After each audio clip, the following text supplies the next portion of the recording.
ರಾಜ್ಯ ಮತ್ತು ಕೇಂದ್ರದ ನಡುವೆ ಈಗ ಅನುದಾನದ ಸಂಘರ್ಷಗಳು ನಡೀತಾ ಇದೆ.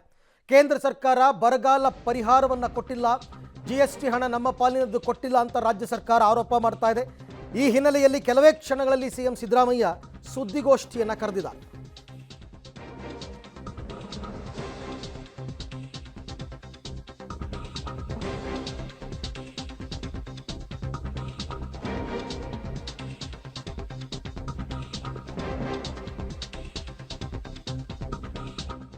ಕೆಲವೇ ಕ್ಷಣಗಳಲ್ಲಿ ಮುಖ್ಯಮಂತ್ರಿಗಳಿಂದ ಸುದ್ದಿಗೋಷ್ಠಿ.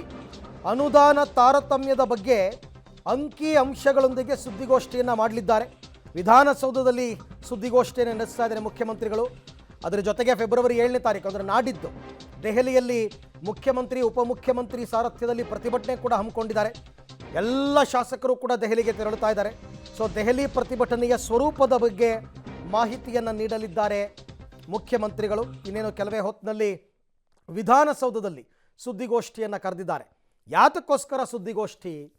ಕೇಂದ್ರ ಸರ್ಕಾರ ಯಾವ ರೀತಿ ರಾಜ್ಯಕ್ಕೆ ಅನ್ಯಾಯ ಮಾಡಿದೆ, ಅದರಲ್ಲೂ ಈ ಬಾರಿಯ ಕೇಂದ್ರ ಬಜೆಟ್ ಆದ ನಂತರ ಈ ಕೂಗು ಜೋರಾಯಿತು.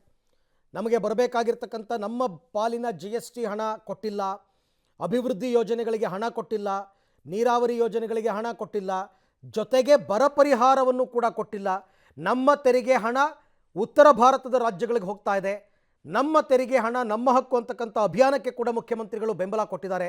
ಈ ಎಲ್ಲದರ ಹಿನ್ನೆಲೆಯಲ್ಲಿ ನಡೀತಾ ಇರತಕ್ಕಂಥ ಸುದ್ದಿಗೋಷ್ಠಿ. ಈ ಬಗ್ಗೆ ಮತ್ತಷ್ಟು ಮಾಹಿತಿ ನನ್ನ ಕೊಲೀಗ್ ಸುಕೇಶ್ ಅವರಿಂದ ಪಡಿತಾ ಹೋಗೋಣ. ಸುಕೇಶ್, ಏನು ಎಕ್ಸ್ಪೆಕ್ಟ್ ಮಾಡ್ಬೋದು ಇವತ್ತಿನ ಮುಖ್ಯಮಂತ್ರಿಗಳ ಸುದ್ದಿಗೋಷ್ಠಿಯಲ್ಲಿ? ಇಂದು ಪ್ರಮುಖವಾಗಿ 7ನೇ ತಾರೀಕು ದೆಹಲಿಯಲ್ಲಿ ಕಾಂಗ್ರೆಸ್ ನಾಯಕರ ಪ್ರತಿಭಟನೆ, ಮುಖ್ಯಮಂತ್ರಿಗಳ ನೇತೃತ್ವದಲ್ಲಿ ನಡೆಯಲಿರುವಂತಹ 135 + 3 138 ಶಾಸಕರು ಪ್ಲಸ್ ಪರಿಷತ್ ಸದಸ್ಯರು ಹಾಗೂ ಕಾಂಗ್ರೆಸ್ನ ಸಂಸದರ ನೇತೃತ್ವದಲ್ಲಿ ಒಂದು ಧರಣಿಯನ್ನು ಮಾಡುವ ಮೂಲಕವಾಗಿ, ಪ್ರತಿಭಟಿಸುವ ಮೂಲಕವಾಗಿ ಕೇಂದ್ರ ರಾಜ್ಯಕ್ಕೆ ಕೊಡಬೇಕಾದಂತಹ ಅನುದಾನವನ್ನು ಸಮರ್ಪಕವಾಗಿ ಕೊಡ್ತಾ ಇಲ್ಲ, ರಾಜ್ಯಕ್ಕೆ ಅನುದಾನದ ವಿಚಾರದಲ್ಲಿ ಅನ್ಯಾಯ ಆಗ್ತಿದೆ ಅನ್ನುವಂಥದ್ದನ್ನ ಖಂಡಿಸಿ ಮಾಡುವಂಥ ಪ್ರತಿಭಟನೆ ಅನ್ನುವಂಥ ಘೋಷಣೆಯನ್ನು ಈಗಾಗಲೇ ಮಾಡಿದರೆ, ಇದೇ ವಿಚಾರವಾಗಿ ಕೆಲವೊಂದು ಅಂಕಿಅಂಶಗಳ ಸಹಿತವಾದಂಥ ಮಾಹಿತಿಯನ್ನು ಇವತ್ತಿನ ಪತ್ರಿಕಾಗೋಷ್ಠಿಯಲ್ಲಿ ಮುಖ್ಯಮಂತ್ರಿಗಳು ಕೊಡುವಂಥ ಸಾಧ್ಯತೆ ಇದೆ.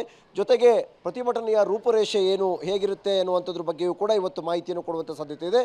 ವಿಧಾನಸೌಧದಲ್ಲಿ ಬೆಳಗ್ಗೆ ಕರೆದಿರುವಂಥ ಪತ್ರಿಕಾಗೋಷ್ಠಿಯಲ್ಲಿ ಮುಖ್ಯಮಂತ್ರಿಗಳು ಮತ್ತು ಉಪಮುಖ್ಯಮಂತ್ರಿಗಳು ಇಬ್ಬರು ಕೂಡ ಭಾಗವಹಿಸ್ತಾರೆ ಅನ್ನುವಂಥ ಮಾಹಿತಿ ಕೂಡ ಇದೆ. ಹಾಗಾಗಿ ದೆಹಲಿಯ ಪ್ರತಿಭಟನೆ, ದೆಹಲಿಯಲ್ಲಿ ನಡೆಯುವಂಥ ಪ್ರತಿಭಟನೆ ನಮಗೆ ಆಗಿರುವಂತಹ ಏನು ಅನುದಾನದ ತಾರತಮ್ಯ ಅಂತ ಆರೋಪವನ್ನು ಕಾಂಗ್ರೆಸ್ ನಾಯಕರು ಮಾಡ್ತಾ ಇದ್ದಾರೆ, ಅದನ್ನು ಖಂಡಿಸಿ ಮಾಡುವಂಥದ್ದು, ಅದರ ರೂಪುರೇಷೆಯ ಬಗ್ಗೆ ಮತ್ತು ನಾವು ಯಾಕೆ ಮಾಡ್ತಿದ್ದೀವಿ ಅನ್ನೋದಕ್ಕೆ ಪೂರಕವಾದ ದಾಖಲೆಯ ಅಂಕಿ ಅಂಶಗಳನ್ನು ಕೂಡ ಮುಖ್ಯಮಂತ್ರಿಗಳು ನೀಡುವಂಥ ಸಾಧ್ಯತೆ ಇದೆ.